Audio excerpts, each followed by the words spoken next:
about the application of finite differencing. So last time we have covered the Taylor series expansion, how we use it to find the forward differencing, backward differencing, and center differencing, and the corresponding order of accuracies. Okay, so this time we will talk about application.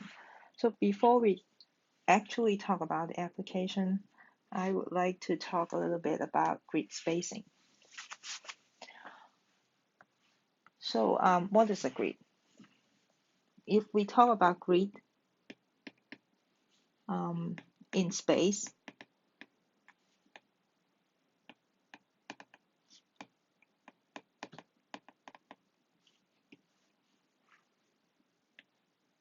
we talk about discrete points, right?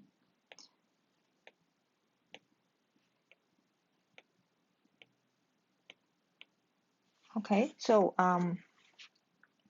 what if we have a wave with wavelength equals to 8 delta x? What will that look like?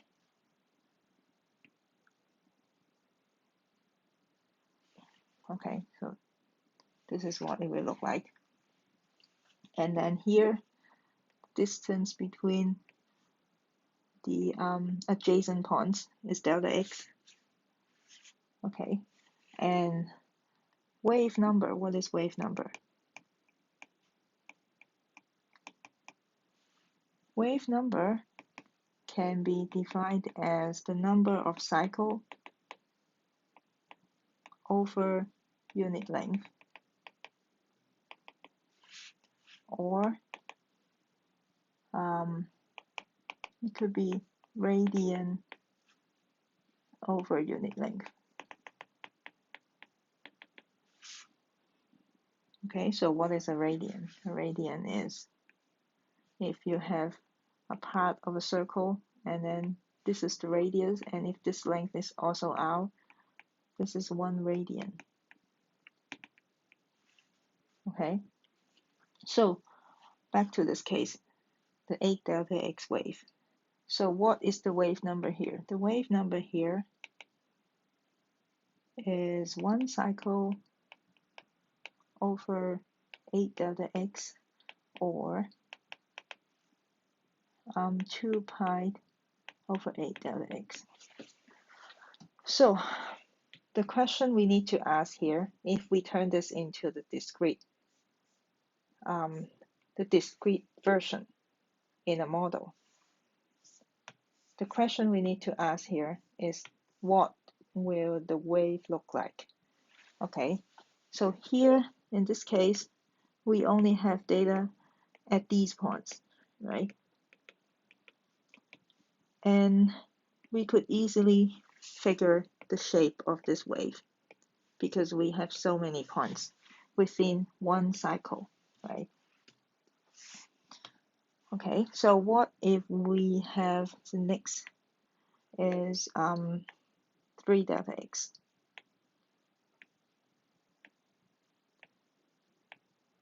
Okay, 3 delta x wave. Oh, sorry.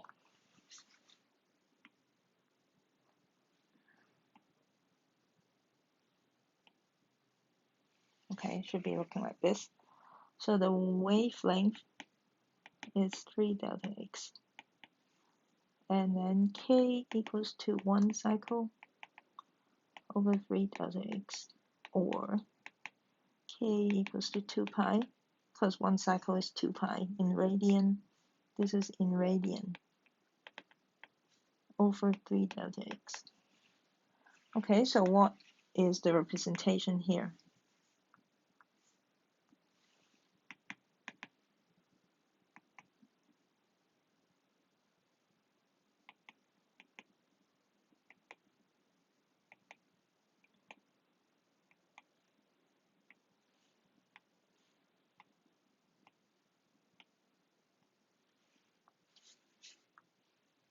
Sorry, so this is the, okay, it's not perfect, but we can still see the shape of the wave, right? What if we have the wavelength of 2 delta x?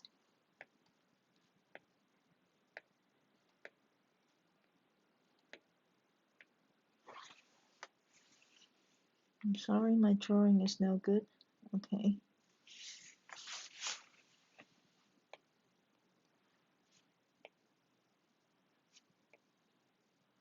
Okay, this is 2 delta x wave. The wave number here is 1 cycle over 2 delta x, and then k is 2 pi over 2 delta x. So 2 pi is 1 cycle, right? Okay, so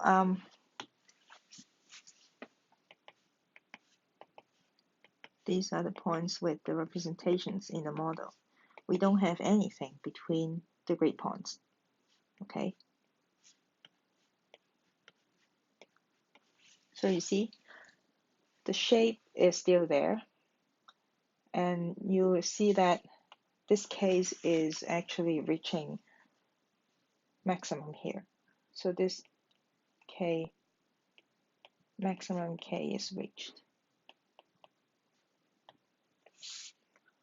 We cannot go any further. We cannot use this grid to represent waves with wavelength smaller than 2 delta x. Okay, I will draw the example here to let you know why. Okay.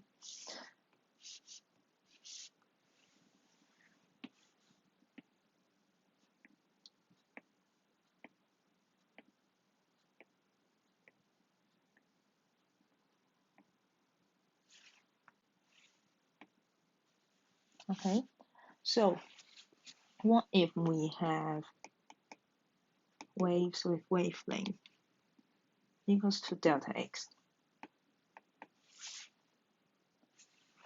Okay, we're pushing the limit here. What will this wave look like? It will look even compact, more compact than the 2 delta x wave, right? Okay, remember we only have representation at the grid points. So what will happen here?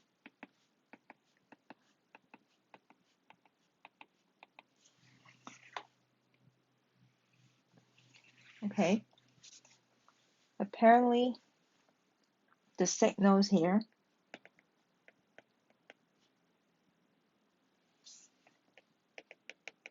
with wavelengths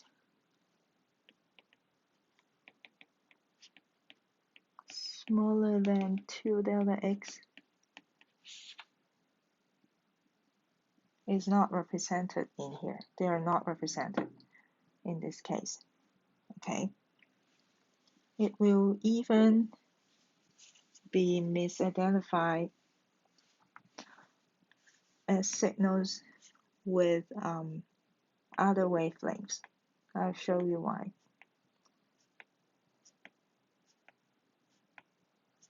Okay, so what if we don't have waves that look this nice? Okay, what if we have waves that looks like this?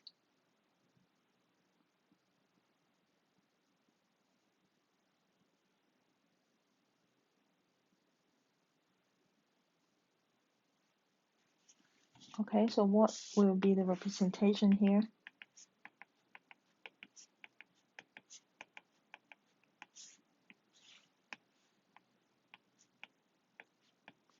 Okay, your model will misidentify this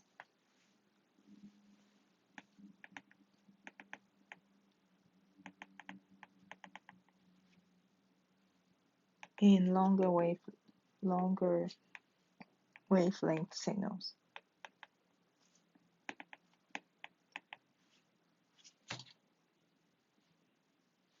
Okay, so that's why the maximum wave number is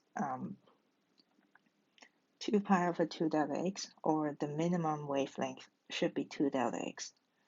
Anything smaller than this will not be represented in the model. Okay, So next we talk about affection equation. So why do we talk about affection equation? So if you look at this momentum equation for x direction, you have all learned this. So on the left side, we have the local change, the change of your parameter over time, and then we have the affection. And then on the right hand side, we'll have the processes actually happening in the Earth system. So they will be contributing to any change on the left side. Okay, we have the pressure gradient force, and then we have the Coriolis force. So in this course, we will only talk about the left side. We assume nothing is happening in your model, so we'll have no forces happening and no processes happening. The only thing that will happen in a simple model here, the local change and then the affection, would be the movement of your parameter. Okay, so if you have a parameter that looks like this, so this is the axis of space, okay, or x in this case, and then the initial shape of your parameter is this one, and then after some time, if you apply this affection equation after some time, you should be able to find the same shape in here, okay, if c is positive, of course. Okay, so the general solution for a parameter u here is a function of x minus del ct. Okay, it could be function of any shape. It could be like this. It could be like this shape, the mountain shape. Okay, you will still find the same shape in the downstream in this case. Okay, so I can draw you something to demonstrate the idea. Okay.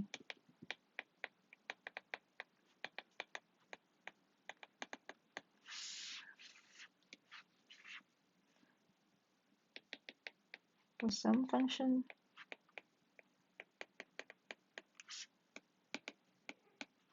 u is in terms of x minus ct with the speed of 1 meter per second.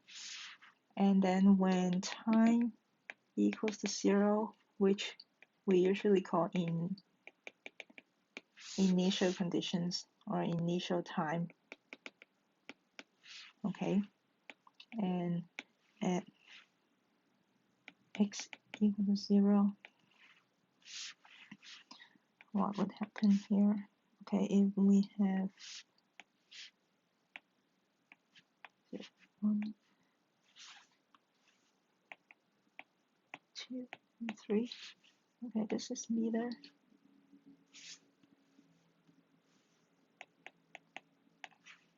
This is u, and u can be in any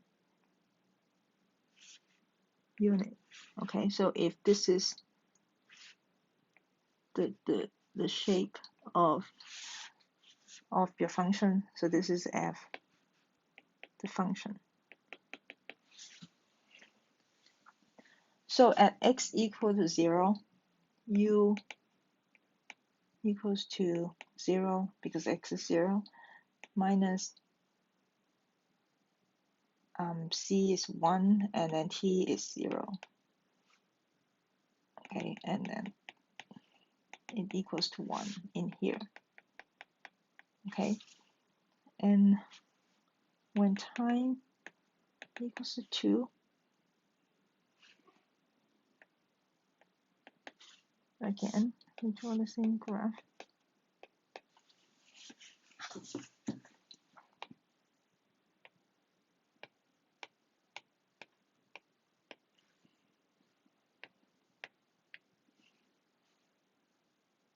We know that it moves by 1, right?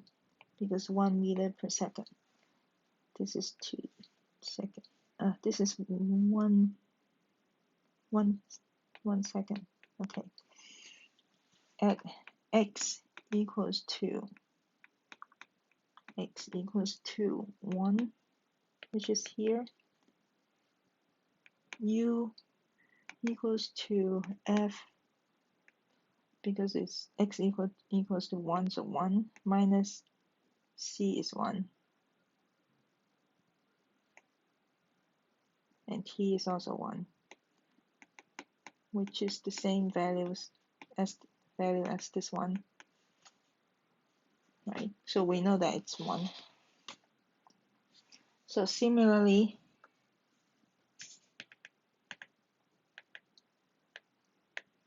at time equals to 2, x equals to 2, and then f still is the same value, right? So it means, what does it mean? So the same thing here happened. I can point this out here, here, and here. So whenever time increase,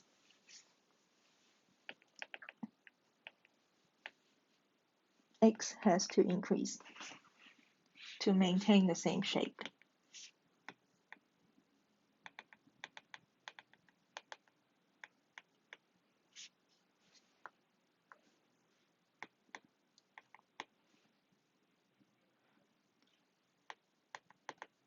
Hence the advection equation, or the function here, of x minus ct means that it is moving to the right. Okay, so if this is positive, it would be moving to the left. It's simple as that. Okay, this is just a revision of what you have already learned. Okay, so there are a lot of times that we have differential equation in our model. For example, this is partial u partial t, and it equals to something. F is some function, and we need to have a representation of this. We separate, of course, the values into different grids first in space. This is in space, okay?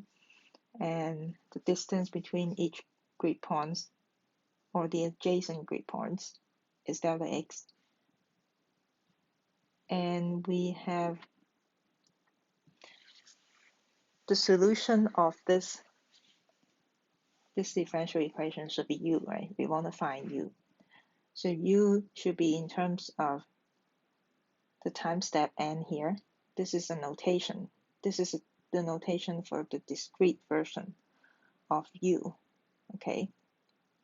Normally it's a continuous parameter in space and in time, but we only have discrete representations. So this is the continuous representation, and this is the discrete representation. And then I refers to the grid point in space. Okay, this is time step, and then this is space in here. Okay, if we have more than one dimension in space, we will use this notation, and then 3 dimensions in space, we will use this notation. And in this course, we only have 1 dimension in space. So this is the usual notation that you will see in this course. Okay, so on the left side, we have the notation used for solution to the partial differential equation. So this is analytical. On the right-hand side, we have the finite difference equation solutions. These are all discrete, so you can see the number here representing the number of time step, and then the number of space, the number of grid point in space. Okay. And here, I think the delta t is 30 seconds. That's why in here, 900 seconds is time step equals to 30. Okay. And the delta x is 2 meters in here, so which means that if you want to look at the parameter at the location of 4 meter, it would be the index I would be 2 in here. Okay. So how do we apply finite differencing? So this is the affection equation again. We have the change of the parameter in time and then the change of parameter in space. Okay, we turn this is the continuous representation, and then we turn this into the discrete representation. The change of u in time over delta t. Delta t is partial t in the continuous version. Okay, so this is the grid points in time. And then in space, we do the same. This is the value of u in the next grid point, and then at the current grid point, and delta x. So both of these are forward differencing. And then we can put them back to the equation. We can actually use this to calculate anything we want in this equation. So this is called the discrete affection equation. So if we have 3 types of differencing, of finite differencing, right? Forward, center, and backward. So in time and in space, we can also apply these 3 types of finite differencing. So in the last slide, we have talked about forward differencing in time in here, and then forward differencing in space, which is this one. Okay. What if we want center differencing in space? We change the change over space into center in space in here. So you can see that it's the previous grid point and then the next grid point. Okay, so this is the center in space. Okay, so what about backward in time? So this is the current value, and then the value 1 time step backward. Okay, the last time step, the value of the last time step. Okay, in here, this is still forward in space, so it's the same here. These 3 are the same. Okay, so this is pretty straightforward. So the next slide is actually exactly the same, except for this column. Okay, why do we do this? Because we always want to look at the next time step. We don't want the thing in the last time step because we already know that. So we add 1 to all the n in the whole equation to move it forward. So n now equals to n plus 1, and then n minus 1 now is n in here. So this is n plus 1 and n plus 1, because in the last slide, you can see that this is n and n. Okay, we add 1 to all the time step n in this column. Okay,